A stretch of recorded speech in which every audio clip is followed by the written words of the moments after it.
Hello guys, good morning. তোমরা কেমন আছো? এই দেখো আমার গোয়াল, গোবর তুলছি, নিজেদের গরু। বাড়িতে অনেকেই ভাবে হয়তো, বা অনেকেই অনেক কিছু প্রশ্ন, যে তুমি ভিডিও করো, তুমি কি বাড়ির কাজ করো না, সারাক্ষণ কি ফোন নিয়ে থাকো? কিন্তু গাইস, আমি এটা বলতে চাই, ফোন সারাক্ষণ নিয়ে আমি থাকি না। আমার তো 5 GB ফোন, সারাক্ষণ নেট চালু থাকে। তো ঘটনাটা হচ্ছে, আমি রিলস করি, কোনো খারাপ কাজ করি না, কিন্তু রিলস করাতে যে খারাপ সেটা সংসারে প্রচুর কাজ থাকে। তার মধ্যে তাকে গরু সেবা করি, গরু দেখাশুনো করি, নিজের বয়স্ক মা আছে তাকে দেখাশুনো করি। হ্যাঁ, সংসারে রান্না বান্না থেকে যাবতীয় যা আছে করতেই হয় মেয়েদের।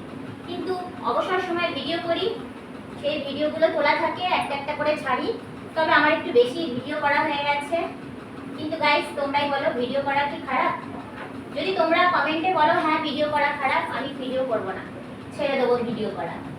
কিন্তু আমার কি কোনো খারাপ কিছু তোমাদের ভিডিও লেগেছে যে কমেন্টে সেটা জানাবে। যদি মনে হয় যে আমি খারাপ ভিডিও করেছি, কিছু করেছি, কমেন্টে অবশ্যই জানাবে। আমার খুব খারাপ লাগে মাঝে মাঝে, কারণ আমি মেয়েটা ছিলাম খুব শান্ত ঠান্ডা, ভিডিও তো মানে কারোর সামনে যাওয়া তো দূরের কথা, কারোর সঙ্গে কথা বলতাম না, সেই নিয়ে ভিডিও করি। অনেকেই হয়তো ভাবে মেয়েটা হয়তো খারাপ হয়ে গেছে, কিন্তু আমার খারাপের কি কিছু তোমরা দেখেছো গাইস? সেটা কি বলতে পারো?